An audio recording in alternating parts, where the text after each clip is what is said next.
would like to reach out to all of you as bloggers and as decision movers and shakers and give you some food for thought from my vantage at government reform.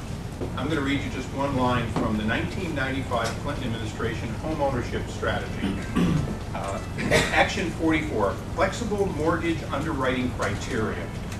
The Clinton administration should support efforts to increase local lender awareness and use of flexible underwriting criteria established by secondary market investors such as Fannie Mae and Freddie Mac.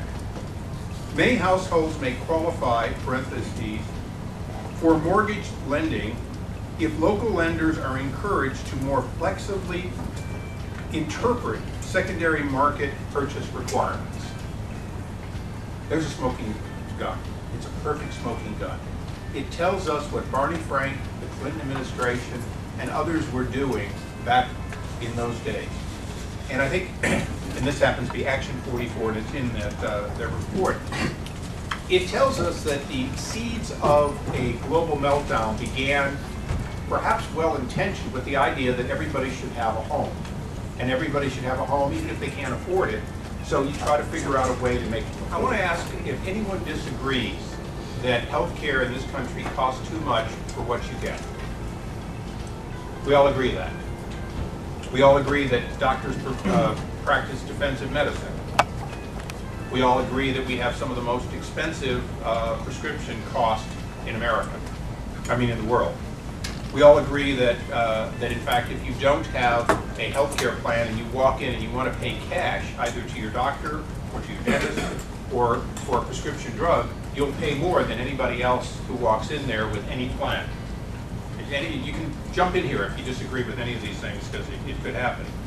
So cash is not king. In fact, cash is the most expensive way to buy health care in America. Not true in Canada, by the way. If you're willing to go to that doctor that's already free and give him a little cash, you'd be amazed at how much you get to the front of the line. We also agree that that in fact government programs such as Medicare and Medicaid through the states, in fact, drive down what they're willing to pay below what the market pays for other services. In other words, they're cost shifters.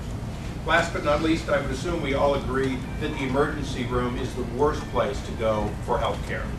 That by definition, if you think you're sick, going to the emergency room and sitting there in a line with either before or after the person having a heart attack and the other person who's been brought in from a motorcycle accident is probably not the right way to deliver medicine. If you could tell us, please, how you think the media has led people to believe about the cause of the economic meltdown and what the actual truth is, according to your report that you released today.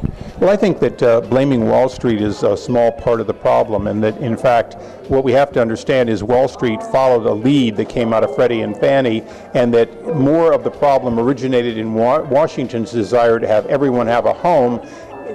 Ultimately, the greed that was built up in Wall Street is part of the blame, but we should look at the real start of it in the early mid-90s. How do you feel the media has ranked abortion specifically as an issue to look at with Sotomayor's nomination? Well, I think it's one of the most important issues, and I think the media comes alongside that to a certain degree. Of course, they're looking for the news value as opposed to it being important, but I think we'll see it playing a pretty prominent role next week.